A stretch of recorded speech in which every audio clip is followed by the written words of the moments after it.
Silas was a ghost, or so he liked to think. Not a spooky ghost, but a quiet one, unseen and unheard. He planned everything. Every step, every breath, every wipe of a surface. He wasn't just a burglar, he was an artist of the unseen, a master of leaving no trace. He preferred the word redistributor. He saw himself as balancing the scales. The people he targeted, the ones with the fancy houses and the shiny cars, they had too much. He was just evening things out a little. At least, that's what he told himself. Tonight's target was Mr. Abernathy. Abernathy lived in a huge house on Willow Creek Lane, the kind with a gate and security cameras. But Silas had studied the patterns. He knew when the cameras turned, where the blind spots were, and when Abernathy went out to dinner every Tuesday. Silas adjusted his gloves, feeling the familiar tightness. He wore dark clothes, naturally, but not the stereotypical black turtleneck. He preferred a dark gray hoodie and cargo pants. More practical. He carried a small backpack with his tools, a slim gym, a lock-pick set, a small flashlight with a red filter, to preserve his night vision, and cleaning supplies. Always cleaning supplies. He imagined the inside of Abernathy's house. Gleaming countertops, expensive artwork, maybe a fancy watch or two left carelessly on a dresser. He wasn't greedy. Just a few choice items. Enough to make a difference in his own life, without making too much of a dent in Abernathy's. He reached the gate, easily bypassing the electronic lock with his slim gym. He moved like a shadow, slipping through the manicured gardens, staying low, avoiding the watchful eyes of the security cameras. He reached the back door, the one that led into the kitchen. He'd picked the lock on that door during a casual visit a week earlier. He slipped inside. The house was silent, echoing with the wealth it contained. He took a deep breath, a mix of excitement and nervousness. It was showtime. Tonight, Silas would redistribute some of Mr. Abernathy's fortune. Tonight, Silas would be a ghost. A very, very careful ghost. And tonight, he would be betrayed by his own body in the most unexpected way. He just didn't know it yet. Inside the Abernathy house, Silas moved with practiced ease. The kitchen was silent, the only sound his own soft footsteps on the tile floor. He moved into the living room, his eyes scanning the room, cataloging the valuables. A large, flat-screen television, a couple of expensive-looking vases, and a painting that looked like it could be worth something. But those weren't his targets tonight. He was after the small stuff. The things that were easy to carry and easy to sell. Jewelry, cash, electronics. He moved upstairs, his heart beating a little faster. This was where the real treasures were likely to be. He found the master bedroom. It was exactly as he had imagined it, opulent and overflowing with expensive things. A jewelry box sat on the dresser, overflowing with necklaces, bracelets, and rings. He opened it carefully, his eyes widening at the sight of the glittering gems. He selected a few of the most valuable-looking pieces, placing them gently into a small velvet pouch he carried in his backpack. Next, he moved to the closet. He knew Abernathy had a collection of expensive watches. He found them in a locked case. No problem. He pulled out his lock-pick set and went to work. It took a few minutes, but he finally heard the satisfying click of the lock opening. Inside were 6 watches, each one worth more than his car. He chose 2 of the most understated ones. He didn't want anything too flashy. He also grabbed Abernathy's laptop from the desk in the study. It was a new model, lightweight and powerful. It would fetch a good price. He worked quickly and efficiently, his movements precise and deliberate. He was like a surgeon, removing the valuables with skill and care. As he worked, he reminded himself to stay focused.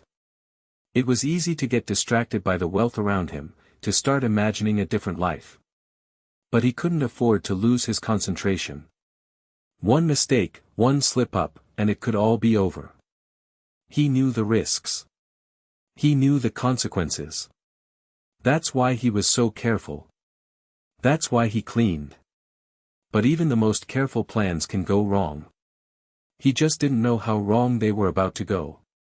The sweat on his brow was a warning sign, one he completely ignored. With the valuables secured, Silas moved on to the most crucial part of his operation, the cleanup. This was where he separated himself from the amateurs. Anyone could break into a house and steal things. It took a true professional to leave no trace. He pulled out his cleaning supplies. He had a special spray that neutralized fingerprints and a set of microfiber cloths. He started in the master bedroom, wiping down every surface he had touched. The jewelry box, the watch case, the doorknobs, the light switches. He paid special attention to the areas where he might have left fingerprints or smudges. He worked his way through the house, systematically cleaning each room. The living room, the kitchen, the study. He even wiped down the banister on the stairs. He was like a phantom, erasing his presence with each swipe of the cloth.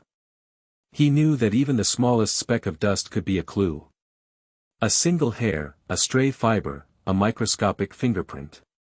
He couldn't afford to leave anything behind. He was meticulous, obsessive, driven by a need for perfection. He even wiped down the tools he had used, carefully placing them back in his backpack.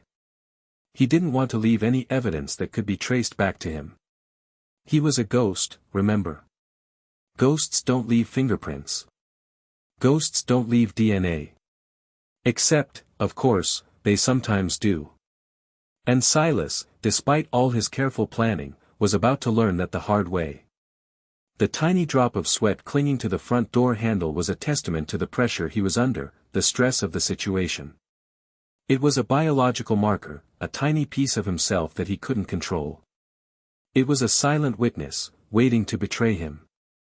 As he finished wiping down the kitchen counter, he felt a sense of satisfaction. The house was clean. Spotless. He had done his job. Now, all that was left was to leave. But first, one last check. One last look around to make sure he hadn't missed anything. He was almost home free.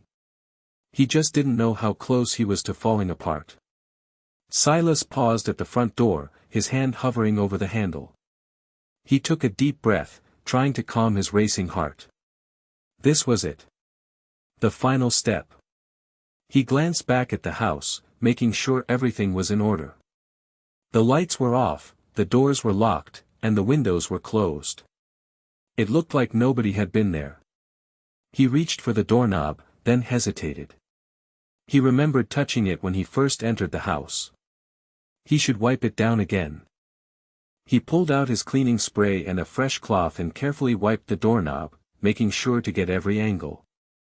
He even wiped the door frame, just to be safe. He stepped outside, pulling the door closed behind him. He listened for the click of the lock. Perfect.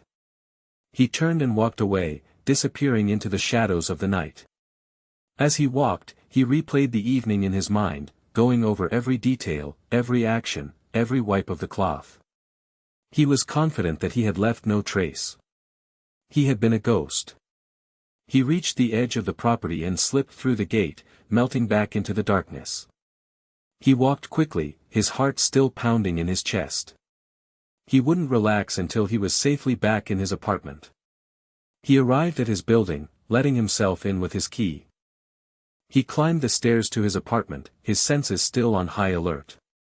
He opened the door and stepped inside, locking it behind him. He leaned against the door, taking a deep breath. He was home. Safe. He took off his gloves and his hoodie, tossing them into a laundry basket. He went into the bathroom and washed his face and hands, scrubbing them vigorously with soap and water. He wanted to get rid of any trace of Abernathy's house. He looked at himself in the mirror. His eyes were wide, his face pale. He looked exhausted. But he also looked triumphant. He had pulled it off. He had outsmarted the system. He had gotten away with it.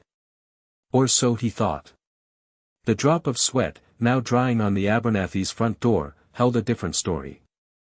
A story that was about to unravel Silas's carefully constructed world. A story written in his own DNA. A story he couldn't escape. The next morning, Mr. Abernathy returned home from his Tuesday night dinner, oblivious to the events that had transpired. He unlocked the front door and stepped inside, noticing nothing amiss. The house looked exactly as he had left it. He went about his routine, checking his mail, making a cup of coffee, and settling down in his study to catch up on work. It wasn't until later, when he went to retrieve his laptop, that he realized something was wrong.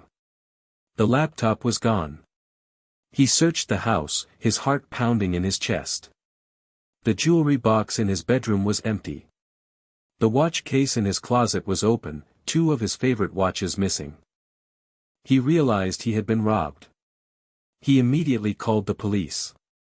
Within minutes, officers arrived at his house, sirens blaring. They surveyed the scene, taking notes and asking questions.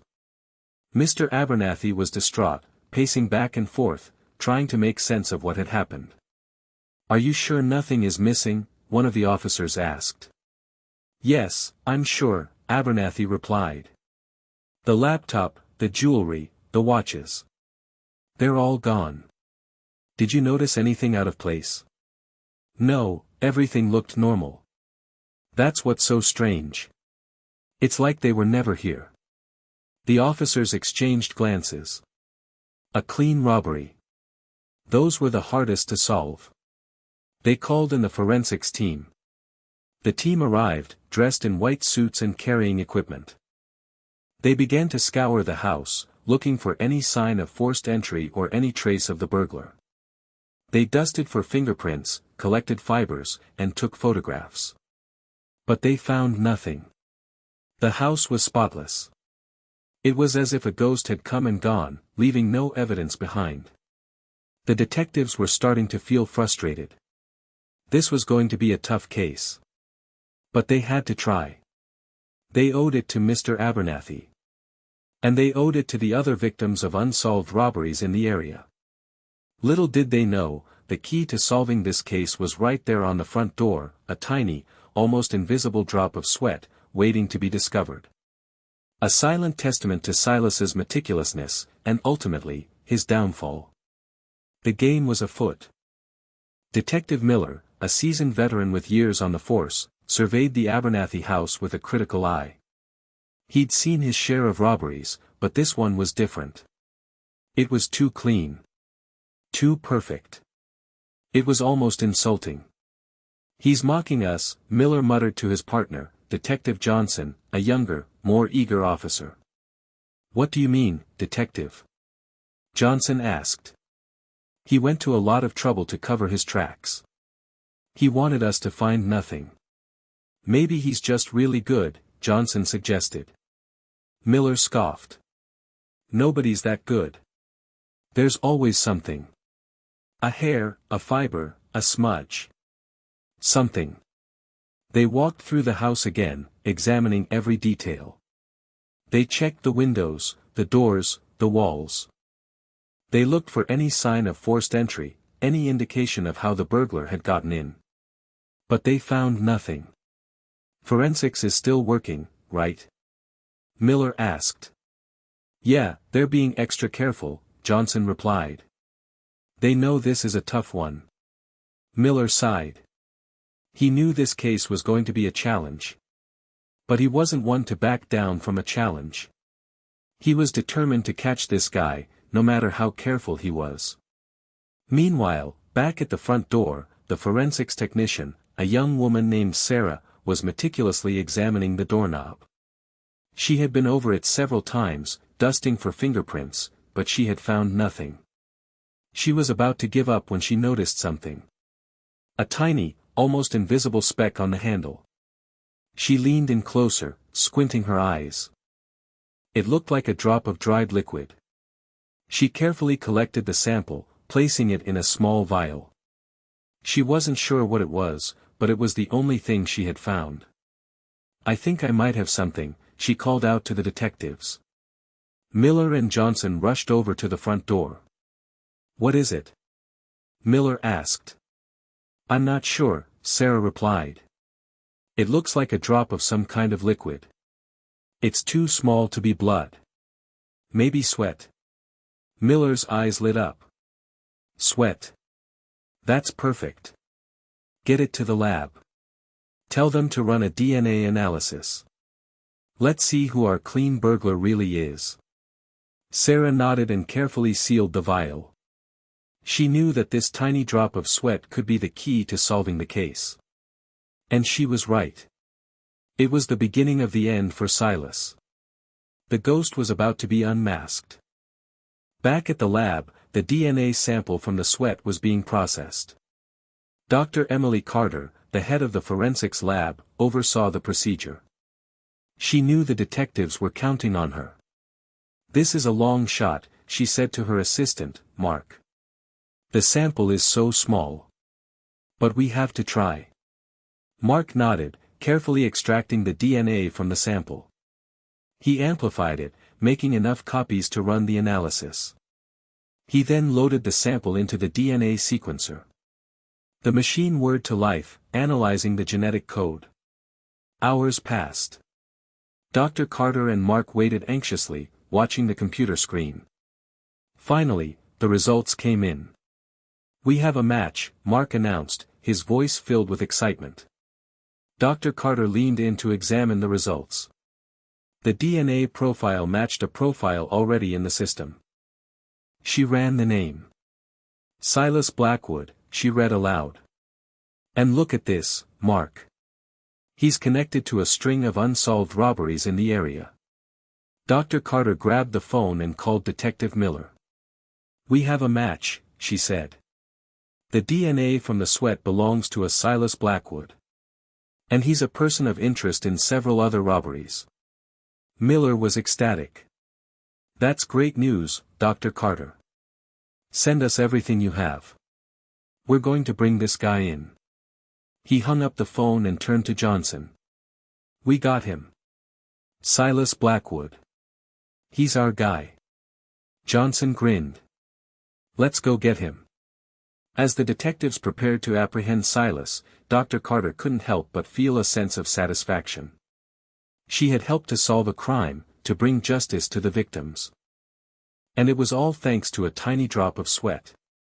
A reminder that even the smallest things can make a big difference. A testament to the power of forensics. And a sign that Silas Blackwood's days of being a ghost were finally over. His past had caught up with him, thanks to his own biology. He had meticulously cleaned the scene, but he couldn't clean away his own sweat. And that would be his undoing. Detective Miller and Detective Johnson drove to Silas Blackwood's last known address, a small apartment building in a less affluent part of town. They parked the car a block away, wanting to avoid drawing attention to themselves. All right, let's go over the plan, Miller said. We knock on the door, identify ourselves, and ask him some questions. If he gets squirrely, we bring him in. Johnson nodded. Got it. They approached the building, walking silently.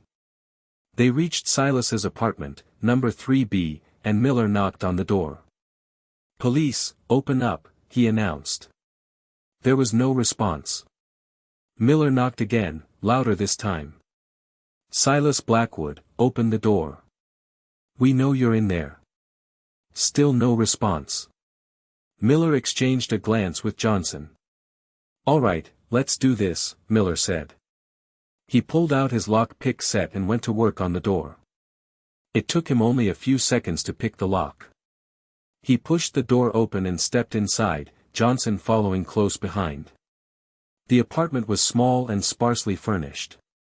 There was a couch, a TV, and a small kitchen. The place was neat, almost obsessively so. Just like the Abernathy house. Police. Freeze! Miller shouted. Silas was standing in the middle of the living room, his eyes wide with surprise. He looked like a deer caught in headlights. What's going on? He stammered. Silas Blackwood, you're under arrest for suspicion of burglary, Miller said. Turn around and put your hands behind your back. Silas hesitated for a moment, then slowly complied. Johnson cuffed his hands behind his back. "I don't understand," Silas said. "I didn't do anything." "We found your DNA at the scene of the Abernathy robbery," Miller said. "Don't bother denying it." Silas's face paled. He knew he was caught. All his careful planning, all his meticulous cleaning, had been for nothing. A single drop of sweat had undone everything. The ghost had finally been captured. And as they let him out of the apartment, Silas knew his life was about to change forever. He just didn't know the full extent of it yet. The other robberies, the years of careful planning, all about to come crashing down around him. At the police station, Silas sat in the interrogation room, his hands cuffed to the table. He stared at the detectives, his face a mask of defiance. He wasn't going to make this easy for them. "We know you were at the Abernathy house, Silas," Miller said, leaning forward. "Your DNA was all over the doorknob." Silas remained silent. "We also know about the other robberies," Johnson added. "The Peterson house, the Davis house, the Wilson house. They all fit the same pattern. Clean robberies. No forced entry. Valuable items missing." Silas's eyes flickered, but he still didn't say anything. "We have evidence linking you to all of them, Silas," Miller continued. "DNA, fingerprints, witness statements. It's all there." That was a lie, of course. They only had the DNA from the Abernathy house. But they were hoping to rattle him, to get him to confess. "We know you're a smart guy, Silas," Johnson said, softening his tone. "You planned these robberies carefully. You covered your tracks. But you made one mistake. You left that drop of sweat." Silas finally spoke, his voice barely a whisper. "It was just one robbery." "No, Silas," Miller said. "It was never just one robbery. It was a pattern. A habit. You couldn't stop yourself." They proceeded to show Silas the evidence they had gathered from the other robbery scenes, security camera footage, witness descriptions, and recovered stolen items. They didn't have much, but they presented it in a way that made it seem like they had a mountain of evidence against him. Silas began to crack. He realized that he was caught, that there was no way out. He had been so careful, so meticulous, but it hadn't been enough. His past had finally caught up with him. He confessed to the Abernathy robbery, and then to the others. He told them about his planning, his methods, his motivations. He told them everything. As he spoke, Miller and Johnson listened intently, piecing together the puzzle of Silas Blackwood's life of crime. They learned about his childhood, his struggles, his desire for a better life. They learned about the events that had led him down this path. And they realized that Silas Blackwood wasn't just a burglar. He was a broken man, a victim of his own choices. A man who had lost his way. And now, he was going to pay the price. His meticulously constructed world had crumbled, all because of a single drop of sweat, and the long arm of the law. The weight of his crimes was about to come crashing down on him. Silas had learned the hard way. His DNA was in the system because of a youthful indiscretion, a mistake he deeply regretted. It wasn't even a real crime, not in his eyes. It was a bar fight, a drunken brawl that had escalated quickly. He'd been defending a friend, or so he remembered, and ended up with a broken nose and a night in jail. They took his fingerprints, his mugshot, and, of course, his DNA. At the time, he hadn't thought much of it. He was young and foolish, and he assumed it would all fade away. He'd be a nobody. But it didn't fade away. It stayed there, lurking in the database, a ticking time bomb waiting to explode. After that incident, Silas had vowed to change his ways. He knew he couldn't afford to make any more mistakes. He had to be smarter, more careful. That's when he started planning. That's when he became the ghost. He studied forensic science, learning everything he could about fingerprints, DNA, and other types of evidence. He learned how to avoid leaving traces, how to clean up after himself, how to become invisible. He practiced his techniques, honing his skills to perfection. He thought of everything. Or, almost everything. He never forgot about the bar fight, but he convinced himself that it was a distant memory, a relic of his past. He told himself that the police would never connect him to anything. He was too smart, too careful. He was wrong. The DNA from the bar fight had been stored in a cold case database, a repository of unsolved crimes and potential suspects. It was a long shot, but the detectives decided to run the DNA from the Abernathy house against the database. And that's when they found the match. Silas Blackwood. His past had come back to haunt him, shattering his carefully constructed illusion of control. He had tried to erase his history, to reinvent himself as a new person. But he couldn't escape his own DNA. He was a prisoner of his past, and now, he was going to pay the price for his mistakes. The one act of violence that was supposed to be in defense of a friend was now his ultimate downfall. The irony wasn't lost on him, even in his despair. He had meticulously planned to avoid the long arm of the law, but he couldn't outrun his own shadow. His shadow was his DNA. Back in the interrogation room, after hours of questioning, Silas seemed defeated. The fight had gone out of him. He slumped in his chair, his eyes fixed on the table. He knew it was over. "Where is the jewelry, Silas?" Miller asked, his voice calm but firm. "The watches? The laptop?" Silas hesitated for a moment, then sighed. "It's at my storage unit," he said. "On Elm Street." "What's the unit number?" Silas gave them the number. Miller nodded to Johnson, who left the room to call for a search warrant. "Why did you do it, Silas?" Miller asked. "Why did you become a burglar?" Silas shrugged. "I don't know," he said. "I just wanted a better life. I wanted to have nice things. I wanted to be someone." "But you hurt people, Silas," Miller said. "You stole their possessions, their sense of security. You violated their homes." Silas looked down at his hands. "I know," he said. "I'm sorry." Johnson returned to the room. "We got the warrant," he said. "We're heading to the storage unit now." "Good," Miller said. "Let's go."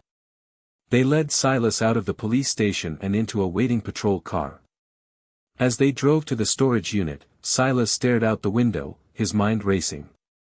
He thought about his life, his choices, his mistakes. He thought about the future, and what it held for him. Prison. A trial. A criminal record. They arrived at the storage unit, a nondescript building in an industrial area. The police officers opened the unit and stepped inside, their flashlights illuminating the darkness.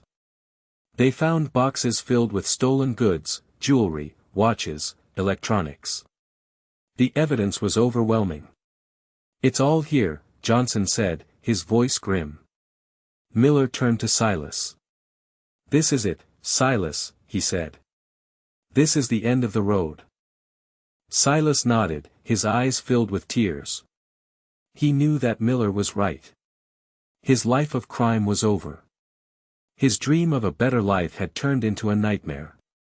And it was all because of a single drop of sweat. A tiny, insignificant detail that had exposed his lies and shattered his carefully constructed world. The ghost was truly gone, replaced by a broken man facing the consequences of his actions.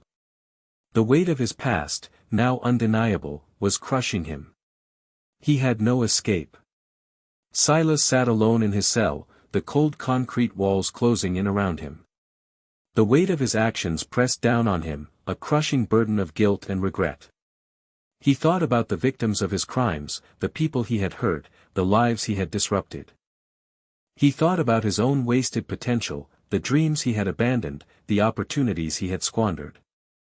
He closed his eyes, trying to block out the memories, but they kept coming, flooding his mind with images of stolen jewelry, ransacked homes, and frightened faces. He had tried to convince himself that he was doing it for a good reason, that he was redistributing wealth, that he was helping himself. But he knew deep down that he was just a thief, a criminal, a failure. He opened his eyes and stared at the ceiling, tears streaming down his face. He had thrown his life away, all for a few moments of fleeting excitement, a few pieces of shiny metal, a few lines of code on a computer screen. It wasn't worth it. None of it was worth it. He thought about the bar fight, the drunken brawl that had put his DNA in the system. He realized that it wasn't just a random act of violence. It was a symptom of a deeper problem, a pattern of recklessness and self-destruction that had plagued him his entire life. He had always been drawn to the wrong things, the easy things, the things that promised quick rewards but ultimately led to ruin. He thought about his meticulous cleaning, his obsessive attention to detail. He had tried to control everything, to eliminate every risk, to become invisible. But he had failed. He couldn't control his own body, his own sweat, his own DNA. He was a prisoner of his own biology, a victim of his own hubris. And now, he was going to pay the price. He was going to spend years in prison, separated from his family, his friends, his freedom. He was going to be labeled a criminal, an outcast, a pariah. He had lost everything. All because of a single drop of sweat. A tiny, insignificant detail that had exposed his lies and shattered his carefully constructed world. The ghost was truly gone, replaced by a broken man facing the consequences of his actions. He had no one to blame but himself. He was alone with his thoughts, his regrets, and his fears. And he knew that the road ahead was going to be long and hard. He had a long time to think about the choices he had made, and the life he had thrown away. And it all started with that single, fateful drop of sweat. Weeks turned into months. Silas remained in jail, awaiting his trial. His lawyer, a public defender named Ms. Ramirez, visited him regularly. She was a kind and compassionate woman, but she didn't sugarcoat things. "The evidence is overwhelming, Silas," she said during one visit. "The DNA, the stolen goods, your confession.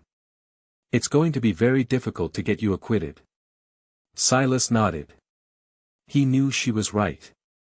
He didn't expect to be found innocent. He just wanted to minimize the damage, to get the shortest sentence possible. "What about a plea bargain?" he asked. Ms. Ramirez sighed. "The prosecutor is willing to offer you a reduced sentence if you plead guilty to all the charges.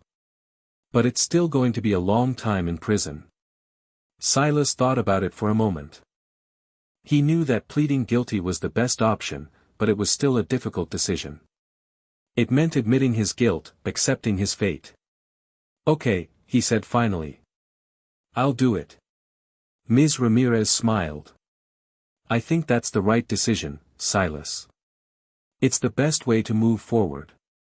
The trial date was set. Silas pleaded guilty to all charges, burglary, theft, and possession of stolen property.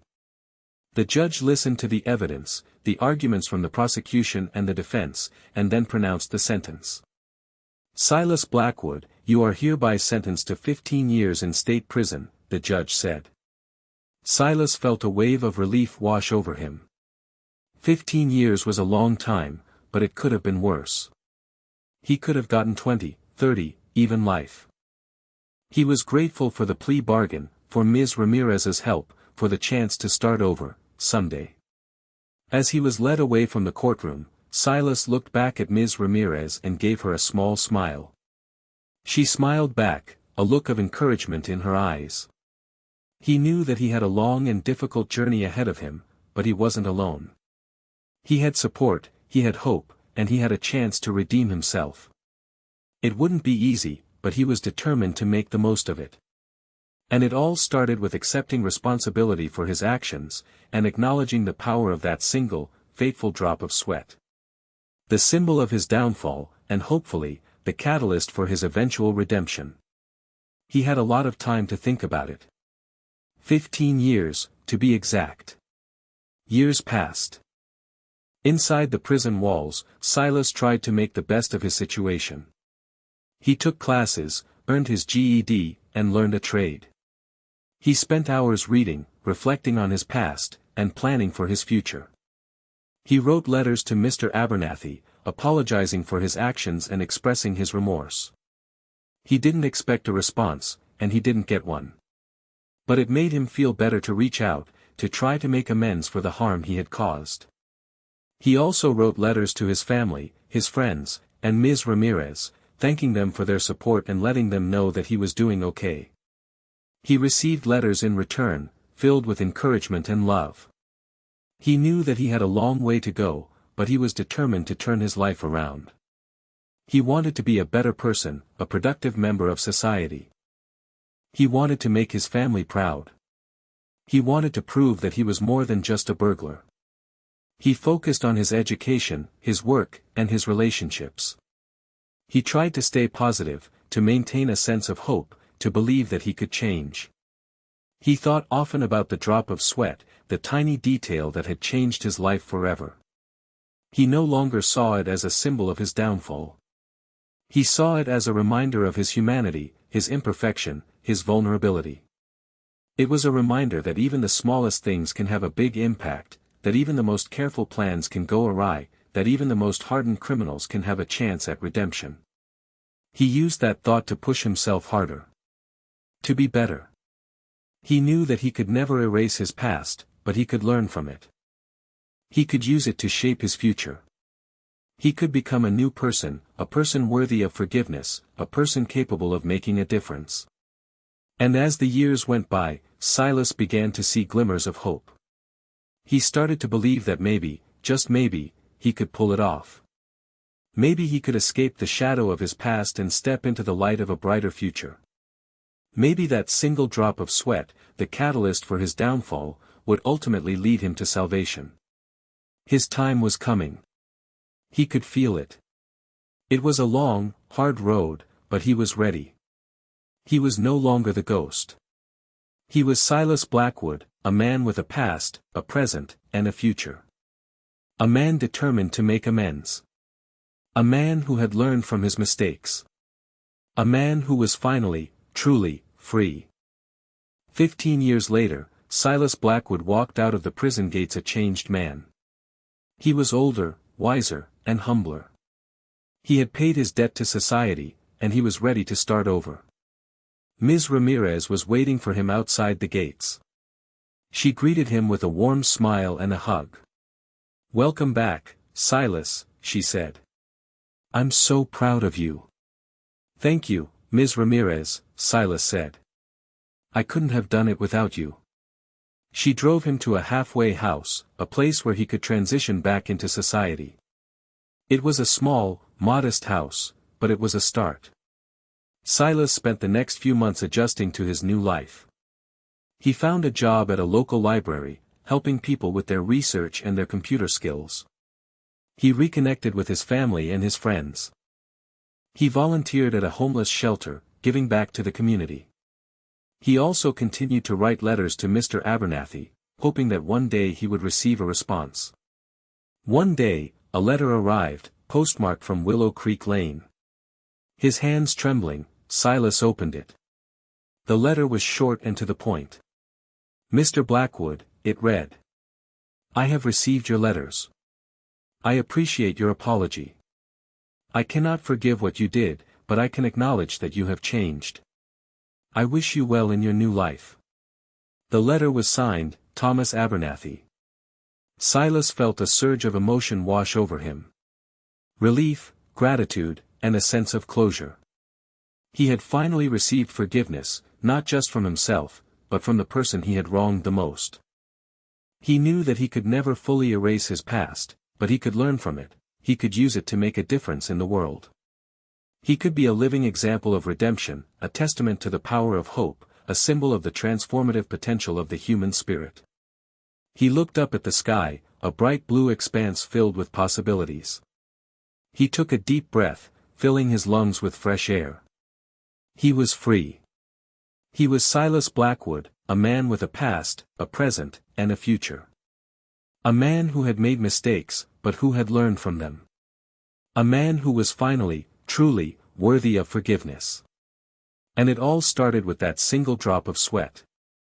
The symbol of his downfall, the catalyst for his redemption, and the reminder that even the smallest things can change the course of a life. He was ready to live that life to the fullest. Silas often visited schools and community centers, sharing his story with young people. He wanted to teach them about the consequences of their choices, about the importance of making good decisions, about the power of redemption. He told them about the bar fight, the robberies, the prison, the drop of sweat. He didn't sugarcoat anything. He told them the truth, the whole truth, no matter how painful it was. He wanted them to learn from his mistakes, to avoid the path that he had taken. He wanted them to see that even the smallest decisions can have a big impact, that even the most careful plans can go wrong, that even the most hardened criminals can change. He emphasized the importance of honesty, integrity, and responsibility. He urged them to stay away from drugs, gangs, and violence. He encouraged them to pursue their dreams, to work hard, to make a difference in the world. He told them about the power of forgiveness, the importance of second chances, the transformative potential of hope. He wanted them to believe that anything is possible, that they could overcome any obstacle, that they could achieve any goal, as long as they were willing to work for it. And he always ended his speeches with the same message: remember the drop of sweat. It may seem insignificant, but it can change your life forever. Make good choices, be careful, and never underestimate the power of the small things. His message resonated with the young people. They saw him as a role model, a survivor, a testament to the power of the human spirit. They listened to his words, they learned from his experiences, and they made a commitment to live their lives in a better way. Silas Blackwood, the former burglar, the meticulous cleaner, the master of the unseen, had finally found his purpose. He was no longer a ghost, a shadow, a criminal. He was a teacher, a mentor, a symbol of hope. He was a living example of the transformative power of redemption. And it all started with that single drop of sweat, a reminder that even the smallest mistake can lead to the greatest change. The story of Silas Blackwood serves as a potent reminder: no matter how carefully you plan, no matter how meticulous you are, you can still be caught. And sometimes, it's the smallest, most unexpected detail that brings everything crashing down. But even in the face of such a downfall, hope and redemption are always possible.